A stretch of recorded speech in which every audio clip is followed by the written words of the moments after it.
بسم الله الرحمن الرحيم، والصلاة والسلام على أشرف الخلق وعلى آله والتابعين. أما بعد، يشرفني أنا الدكتورة حورية ميهوبي، أستاذة الأدب الإنجليزي الأمريكي بجامعة محمد بوضياف بمسيلة، أن أرحب بالجميع في هذا الحدث العلمي حول الأدب الإفريقي والموسوم بالأدب الإفريقي ودوره في تحرير الثقافة والعقل في القارة السمراء والفكر في القارة السمراء. في البداية أود أن أشكر رئيس الجامعة أولاً الأستاذ الدكتور كمال بداري على جهوده الدائمة في دعم البحث العلمي في جامعتنا. أيضاً أود أن أتوجه بالامتنان والشكر لعميد كليتنا كلية الآداب واللغات الأستاذ الدكتور عمار بالقريشي على دعمه لنا وعلى تتبعه لنا في التحضير لهذا الحدث العلمي. كما لا يفوتني أن أتقدم بجزيل الشكر لرئيس مخبر الشعرية الجزائرية الأستاذ الدكتور فتحي بوخالفة على تبنيه لأشغال هذه هي الندوة العلمية. في الحقيقة لم يبخل علينا بشيء. في الأخير أود أن أتوجه بشكر الجزيل للأستاذ الدكتور طيب بالواضح الذي يشرف تقنيا وفنيا على هذا الحدث العلمي. First of all, I'd like to thank you very much for joining us on this live stream. You are welcome, and I'm really delighted to have you here among us in this scientific event. I'm all the more honored because it's the first time that our university organizes a conference, a national conference on African literature. And I'm really pleased to have participants from the different universities of Algeria.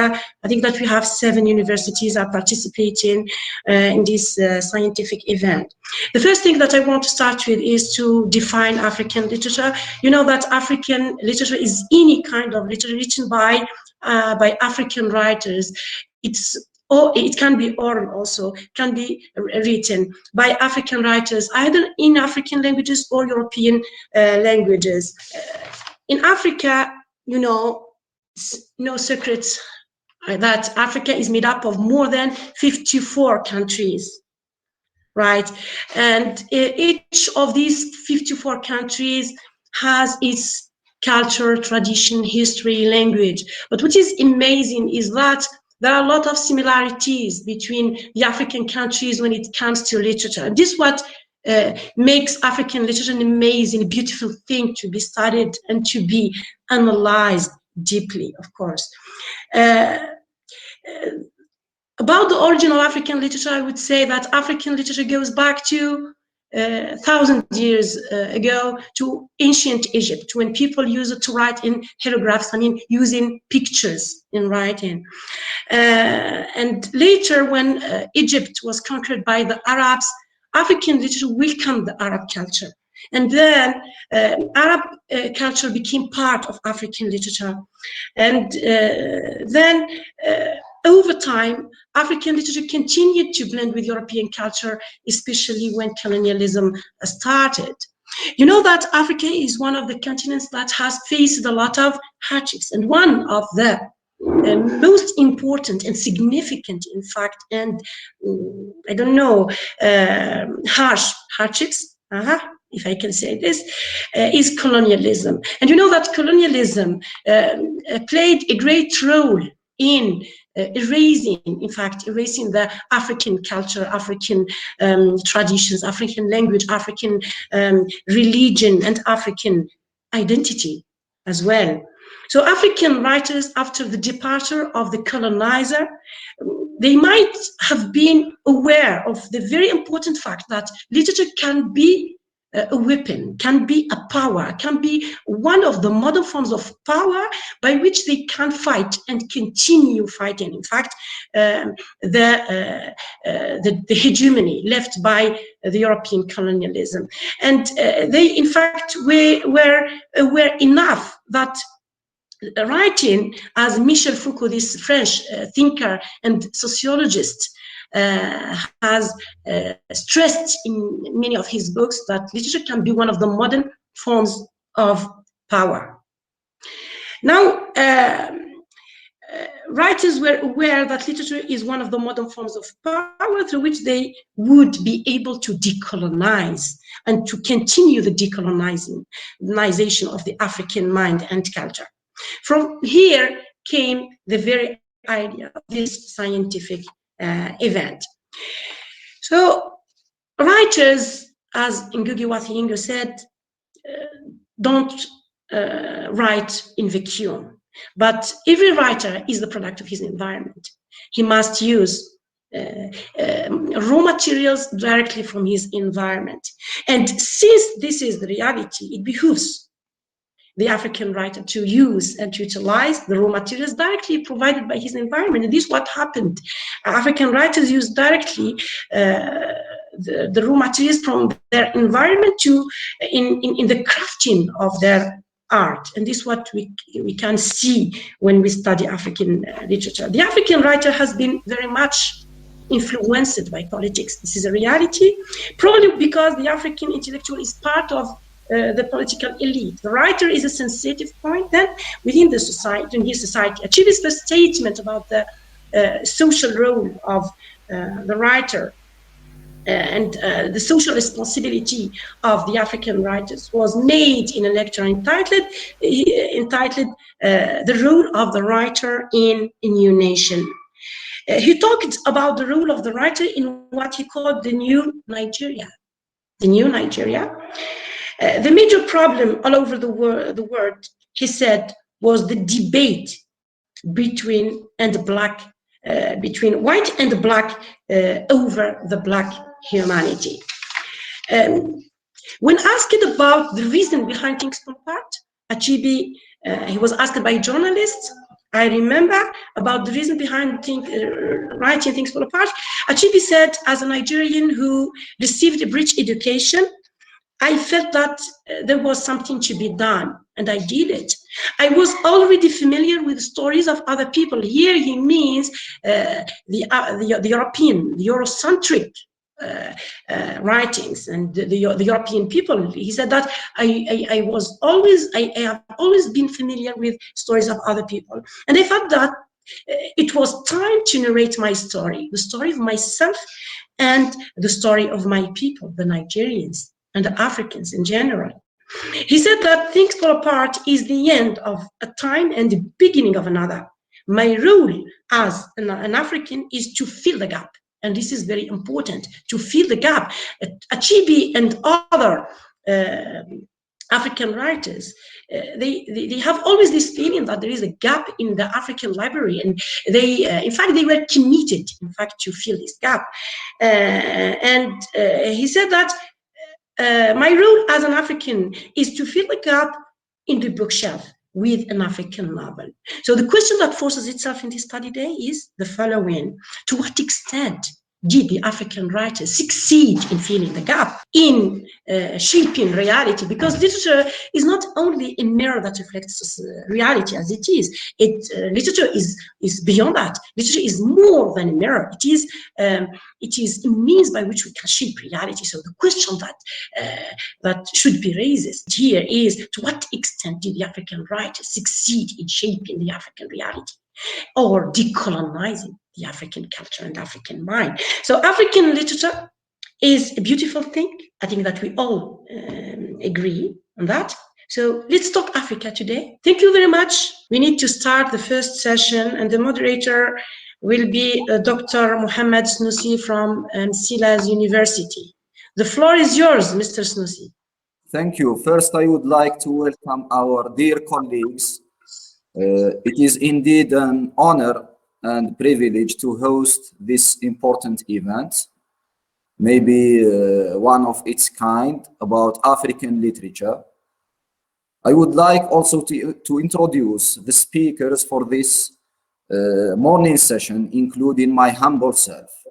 Okay, Dr. Hisham. I am here. Good morning. Do you hear me? Yes, yes, very well. So I'm going to switch. Thank you again, dear colleagues. I hope you see me now, because I have issues with internet connection. Do you see me? Yes, we can see you. Okay. Voila. So hello, everybody. I'm very happy to be here. I would like to thank Dr. Houria Mihoubi for involving me in this project. I think we met something something like 2 weeks ago in Dr. Benoit's seminar. It was very fruitful, and I'm very happy to be part of you. I see also the name of Mohammad Goufi, a very specific person to me. I hope he hears me and that he is present. So Dr. Halimi, my colleague, is in Wegla, so he couldn't join us as he's very busy this morning. But I'm going to present our communication for both of us. So give me just some time, because it's my 3rd or 4th time on Google Meet. I still have issues with it, so be just a little bit understanding with me, right? Okay. And please, Dr. Snussi, feel free to interrupt me whenever there is a problem with the slides. So I'm going to share the screen. Yeah, we see it. All right, so my proposition with Dr. Halimi is entitled "The Collision of Race and Gender in Chinua Achebe's Things Fall Apart." It's part of a PRFE project hosted in Algiers 2 University entitled Learn. So I might start with the introduction. Would you please confirm that the second slide is moving? Yes. Great. So this paper addresses the question of race and gender in Chinua Achebe's Things Fall Apart, 1958. The Nigerian author has recorded one of the most evocative narratives on white colonialism and its incidences on African populations. The questions of gender and race stand as the most pertinent representations of the challenges of the Igbo society or social structures.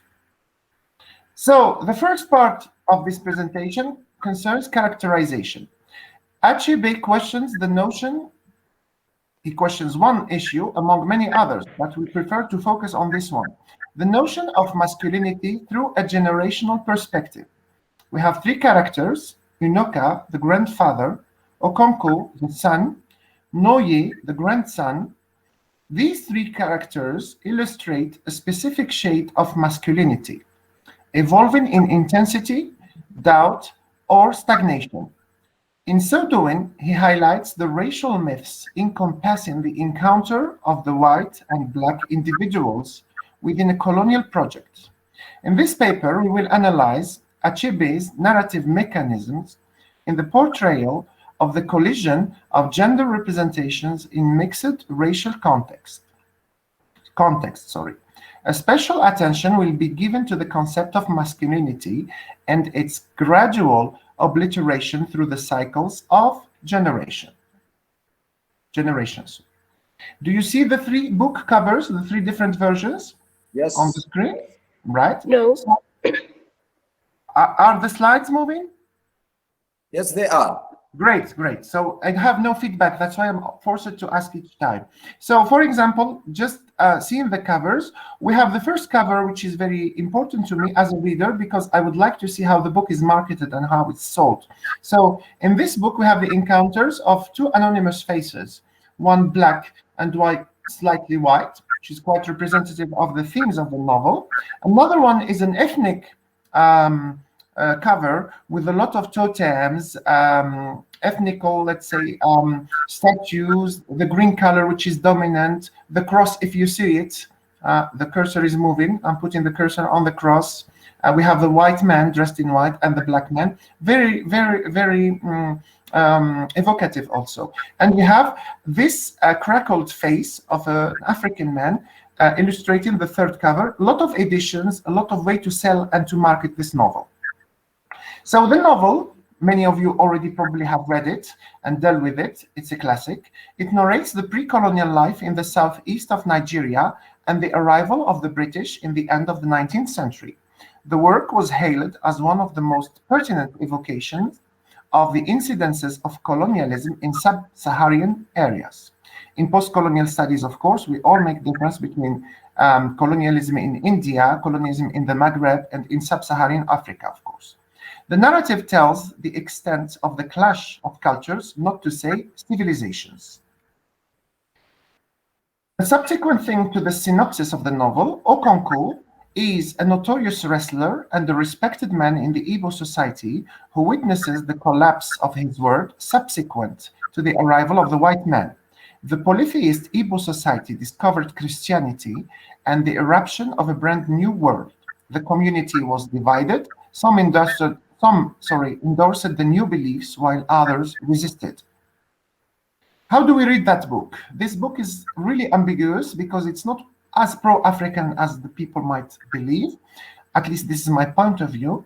Achebe is impartial and somehow ambiguous on the issues of African identity, colonization, or emancipation. He avoids at least some kind of binary categorizations and remains unjudgmental. Concerning the scope of the book, Achebe defends the autochtone culture. He believes in the absence of an African leadership, and this believes that this really constitutes a problem. He adopts narrative Darwinism, by which the Igbos are eaten alive, both for their incapacity to fight, neither to adapt. I have taken a theme chart which doesn't concern the novel, which concerns post-colonial studies, and just made a juxtaposition, to the novel. And as you see in this cloud of words, all these bubbles represent themes of the novel. Mental health, for example, gender expression, political affiliation, sexual orientation, education, ethnicity. So the novel is to some extent universal. I have to introduce a very specific remark concerning this novel. This is another also chart, a diagram rather. The novel tells also of the situation of Blacks who are fighting anti-Blacks, those who have accepted white colonization and those who are resisting it. And this concept is part of another concept in post-colonial studies called liminality. So if you take any character, you can place him somewhere in these bubbles. Either he is liminal, not yet liminal, or no longer liminal.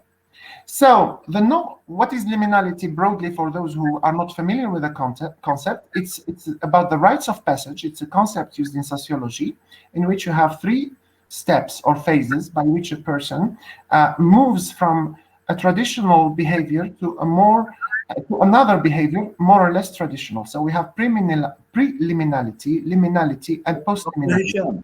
Sorry? Dr. Hisham, I'm sorry for interrupting you. Half time is over. Yeah, it's okay. So I have calculated everything. I'm just reminding you. It's okay. It's okay. Thank you, Dr. Snussi, for the reminder. So I'm sorry. I'm almost halfway of the presentation. So in this, if we take the case of the Blacks in the white society, with the arrival of the whites in their society, we have all those who have accepted this change are systematically placed in the phase of post-liminality. Those who are not accepting the new situation are put within liminality, whereas the pre-liminal period is the period which is prior to the arrival of the white man. Let me show you the question of liminality in this chart, which constitutes a rainbow of a rainbow with one color which is dark, in which liminality follows the shade of darkness. I don't have the time to spend much time on that, but if you have questions, you're welcome about it. So this work is placed within what we call the intersectional theory, that theory which studies the intersections between the forms of oppression. So in this wheel of identity, which is developed from I'm going to say this, the intersectional theory, we see all the crucial problematic points that the characters meet when they have met the white man. The question of gender and race are crucial points in the novel. There is the collision of black and white cultures. It is literal and symbolic. Both race and gender are subjected to this collision. What results is mixity, attraction, repulsion. The 3 characters belong to 3 generations. Unoka is pre-colonial, donc preliminal. Okonko is colonial, donc liminal. And Noye, the son, 3rd generation, is post-colonial, post-liminal. If you look at the characters on this chart, you see the main or the most important parts or aspects of collision between gender and race. If you look at Yunaka, he is passive, submitted, and white-friendly, thus feminine. If you look at Okonko, he is active, assertive, anti-white, thus masculine. Noi, the grandson or the son, is a swinger. He hesitates between passivity and activity. He is hesitant, he is pro-white, and in the middle of what we call gender confusion. The last, or the very pre-last point, is how do we position the characters regarding to their gender. If you look at this two-dimensional chart, we have high masculinity for Okonko and very low femininity. Noye has high femininity and mid masculinity, whereas Yunoka goes to the extremes of low masculinity and high femininity. So what did this novel tell about the arrival of the whites? The white invasion changed religion, language, gender roles, race perspective, class, and life path. As a conclusion, Things Fall Apart illustrates, there is a mistake here, the collision of two worlds. Race and gender were altered by this intrusive encounter. From a generational point of view, the post-colonial offspring embraced whiteness. Thank you for your attention. Thank you, Dr. Hisham, for this easy, informative entry into African literature and one of the most important novels about Africa. Now, Dr. Nassim Amirouche from the University of Msila, would you please turn your microphone on? Dr. Amirouche, can you hear me? Thank you.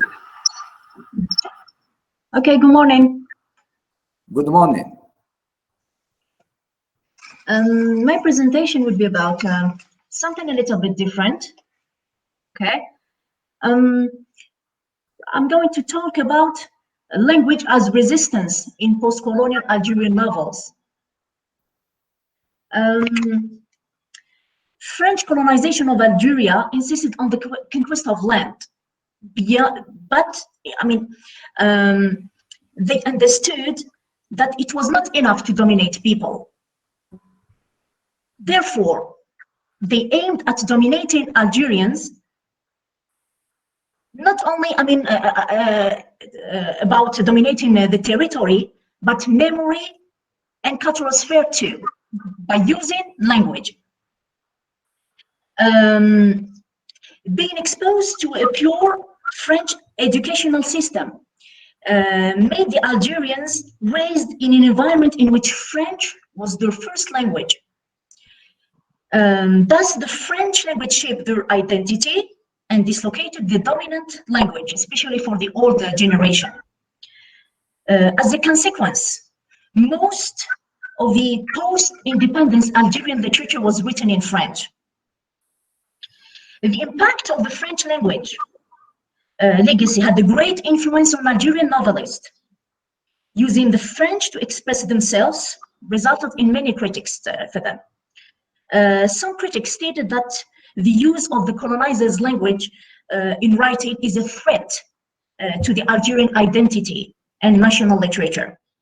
Guigui, in his book, Decolonizing the Mind, argues that the imposition of European languages over the rest of the world's cultures leads to the destruction of the colonized identity. The Moroccan writer, Tahar Ben Jelloun, viewed differently the issue of language. He develops the idea that the writer who writes in another language rather than his own is considered to be a thief of language. He says, I take the Moroccan universe and transport it into the French language. I have stolen into it like a thief. And he adds that this robbery goes without guilt. Algerian writer responded to their oppressor in the language he could understand. They said that writing in French does not mean that they betray their Algerian identity. On the contrary, they said that it helped them to retrieve their national culture and heritage. Katib Yassine was among those writers who used French as a language in his writings. He said that French was a gain of war He said, but though writing in French, my Arab or Berber roots are still alive. Rashid Boujudra concurs when he says, I am a Nigerian person. I did not choose the French language. It rather chose me. It was imposed itself to me throughout centuries of tears and blood flowing during the painful colonial period. Therefore, for these writers, the language does not matter. What matters is the purpose behind writing in that language. The notion of hybridity plays a major role in post-colonial studies of Algerian literature. According to Ashcroft, hybridity is the primary characteristic of all post-colonial texts, whatever their source. Moreover, all post-colonial literatures are cross-cultural because they negotiate a gap between words. This cultural gap is constantly present in post-colonial literature, as it involves the culture of the colonized and the colonizer in the same space of expression. The practice which Ashcroft refers to is what we call linguistic reappropriation, operated by the colonized authors over the language of their colonizer. Writers like Katib Yassin, Mouloud Mamri, Mouloud Faroun, Assia Jabbar, to cite just a few of them, use language as resistance toward the oppressor and as a representation of national identity and culture. Their works are a mixture of their French education and the Algerian misery outcomes. They strongly believe that being bilingual is an asset, not a handicap. The literature written in French is subverted by the use of Arabic, Berber words, and expressions specific to the Algerian culture, the Algerian vernacular, undermines the authority of the French language. And the Algerian form of storytelling disrupts the authority of the Western narrative. In Assia Jabbar's works, for example, there are different ways in which Arabic words function within her text. They span a continuum ranging from words that are completely foreign to French to a blending of Arabic and French that can be hard to notice for a monolingual French reader. For instance, we find translations of proper names such as Hadila. Ton nom signifie petite caille. Hadila means little quail. Aishusha, littéralement petite vie. Aishusha, literally little life. These translations allow a non-Arabophone reader to appreciate the beauty and expressiveness of the Arabic language. We can also find Arabic words that have become part of the specialized vocabulary of Orientalism. Indeed, few of them are present in the French dictionary. These words, which would not be generally known to an educated French reader, are usually present in quotation marks or in italics, and they aren't translated. In Fantasia, for example, we find Khalkhal. Yes, Mohammed? 5 minutes. Yeah, I almost finished. Khalkhal, for anklet, demander l'aman, to surrender, asking for protection, and la sulta, power. At times, the struggle between the use of Arabic and French is used to highlight the epistemic violence of colonialism. For instance, in a passage in Fantasia, Jabbar writes, El Jazair était depuis 15 ans tombé entre les mains de l'infidèle. El Jazair had been in the hands of the infidel for 15 years. The use of the Arabic name for Algeria and the term infidel, kafir in Arabic, to refer to the French suggests an Algerian viewpoint. Mouloud Faroun and Mouloud Mamri inserted Kabyle language and expressions, proverbs, and cultural metaphors in their text. In other words, they both attempt to reappropriate French language through the Kabyle ethno-text. In Mouloud Faroun's novel, for example, Le Fils du Pauvre, The Poorman's Son, 1950, we find a lot of proverbs. For instance, s'il cherchait trop à planer comme un aigle, il ne ferait que patauger davantage comme un canard. If he or she who tried to imitate the walk of the partridge and forgot that of the hen. This proverb is used as a criticism against a person trying to rise forcefully above his or her affordable condition. You can find also glossaries in La Collier Oublié of Mouloud Mamri. At the beginning of the novel, you can find a glossary of Berber words, okay, translated into French. That's why some opinions indicate that using the language of the colonizer further promotes colonial policies and power. Others consider it as a way to deliver messages for the colonizers about their feelings, conditions, rights, and the damage caused by colonization. To conclude, I would say that these Algerian novelists are like millions of Algerians who believed in revolution against the colonizer. However, while people used weapons to fight the French, they used their pens. Thank you.